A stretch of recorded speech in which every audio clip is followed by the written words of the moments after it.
20 trik psikologi agar bisa membaca pikiran siapapun seperti membaca buku. Mungkin kamu penasaran kayak apa nyamannya hidup jika bisa membaca pikiran orang lain? Sebagian orang memakai intuisi mereka untuk ini.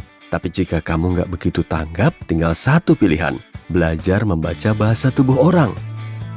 Lebih dari 55% informasi melalui komunikasi nonverbal, seperti ekspresi, isyarat, dan gerakan tubuh. Sisi terang mengajakmu memperhatikan sinyal yang dikirimkan orang lain, bahkan tanpa sadar. Dengan cara itu, kamu akan bisa mengendalikan percakapan.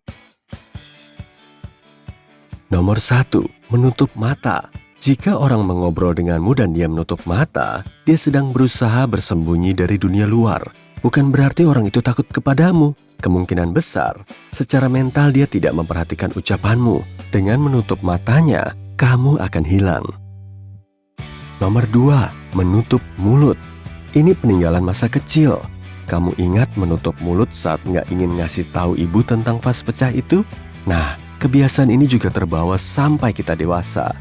Jari, telapak tangan, atau bahkan kepalan tangan di dekat mulut membantu menahan kata-kata agar kita nggak keceplosan. Kadang, isyarat ini bahkan disamarkan dengan pura-pura batuk. Nomor 3, mengunyah ujung kacamata. Jika kamu melihat seseorang mengunyah gagang kacamatanya, coba bicara dari hati ke hati dengannya dan bikin dia gembira. Secara nggak sadar, dia mengkhawatirkan sesuatu. Dia berusaha merasa aman kayak ketika ibunya menyusuinya. Omong-omong, mengunyah pensil, ballpoint, rokok, bahkan permen karet mengindikasikan hal yang sama. Nomor 4, menampilkan wajahnya. Secara umum, isyarat ini dipakai untuk menarik perhatian lawan jenis. Saat menopang dagu, kita kayak menampilkan wajah. Seolah-olah ingin bilang, ini aku, perhatikan aku sesukamu. Cowok harus ingat isyarat ini jika ingin memanfaatkan momen dan memuji cewek di saat yang tepat. Nomor 5, menggosok dagu. Ini yang dilakukan orang saat dia berusaha memutuskan sesuatu. Dia mungkin menunduk, mendongak, menengok ke samping, atau kemanapun. Dia nggak tahu melihat apa karena sedang berpikir keras. Jika temanmu begitu, coba tanya dia lagi mikir apa. Nomor 6, melipat lengan.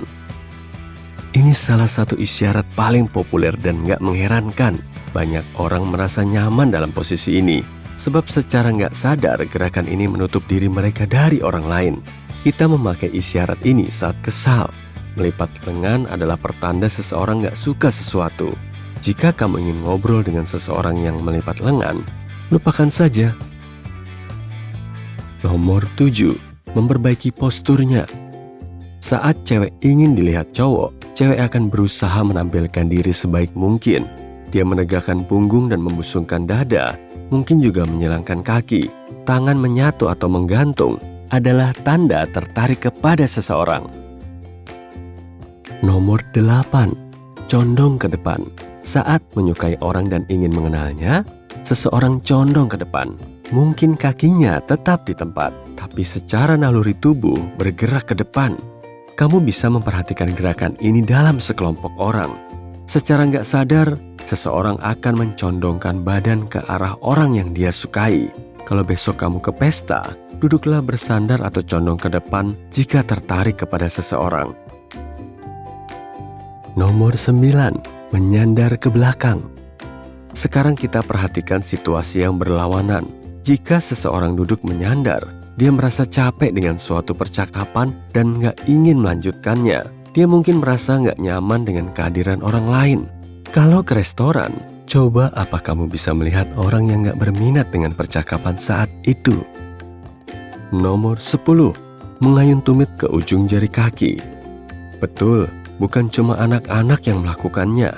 Ini menunjukkan dia mencemaskan sesuatu.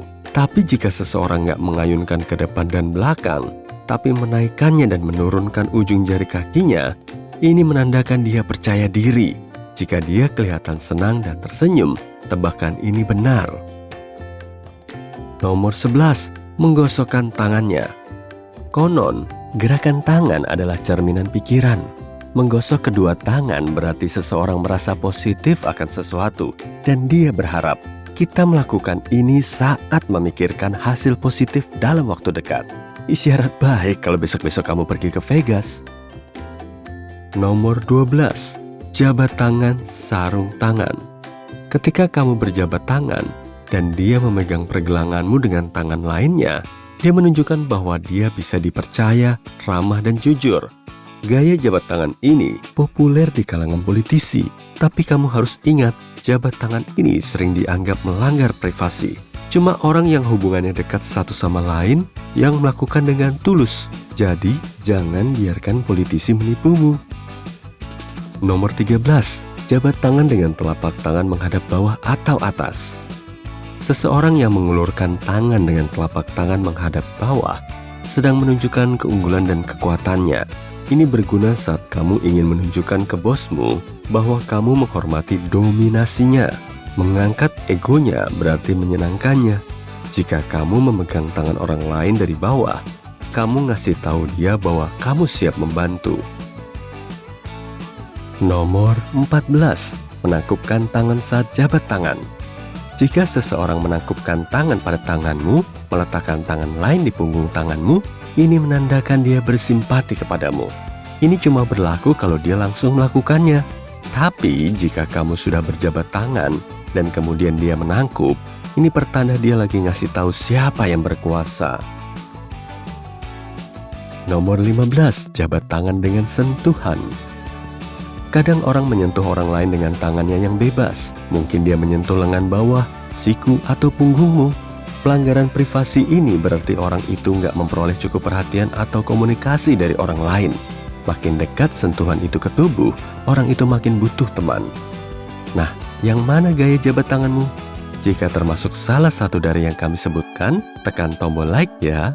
Omong-omong, jika kamu ingin belajar agar orang setuju kepadamu, jadi pemenang gunting batu kertas atau cara bikin orang menganggapmu serius, buka tautan video di bagian atas layar ya.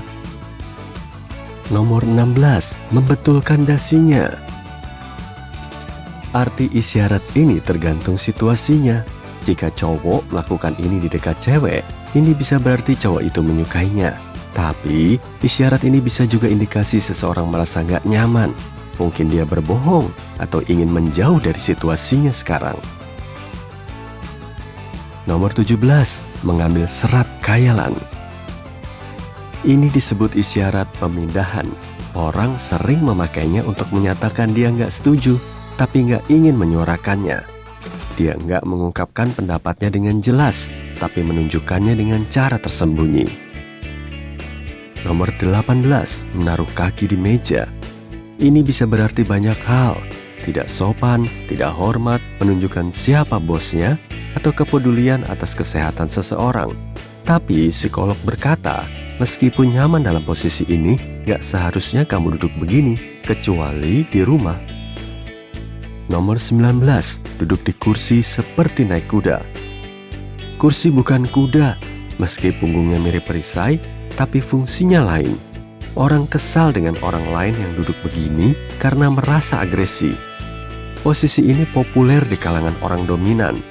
Kalau kamu nggak ingin merasa lemah, tetaplah berdiri, sementara dia naik kuda khayalannya. Nomor 20. Bermain dengan sepatunya. Bersilang kaki adalah salah satu cara paling menarik yang bisa dipakai cewek saat duduk. Jika cewek bermain dengan sepatunya, ini indikasi dia tenang dan rileks. Ini juga berarti dia mencoba menarik perhatianmu. Jadi Bung, ini lampu hijau untukmu. Nomor 21. Kontak mata. Mata adalah jendela jiwa dan membantu dalam komunikasi. Kamu bisa membaca pikiran dan perasaan seseorang melalui matanya. Kekasih saling pandang berharap melihat pupil yang membesar. Ini mudah sekali dilihat. Sebab saat seseorang tertarik kepada orang lain, pupilnya membesar sampai 4 kali lebih besar dari biasanya. Jika seseorang marah, matanya mengecil sebab pupilnya menyempit.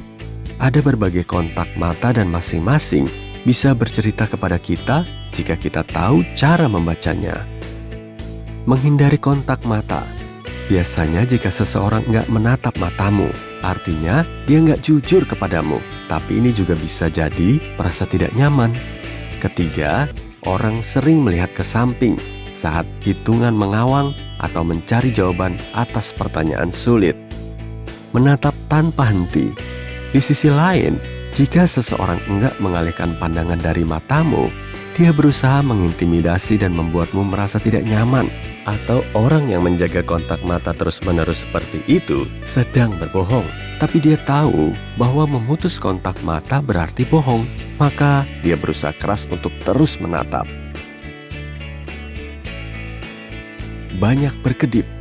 Orang berkedip 6-10 kali semenit. Tapi jika angka ini lebih tinggi, kemungkinan besar dia tertarik kepada lawan bicaranya. Ini pertanda PDKT bawah sadar. Oh gitu.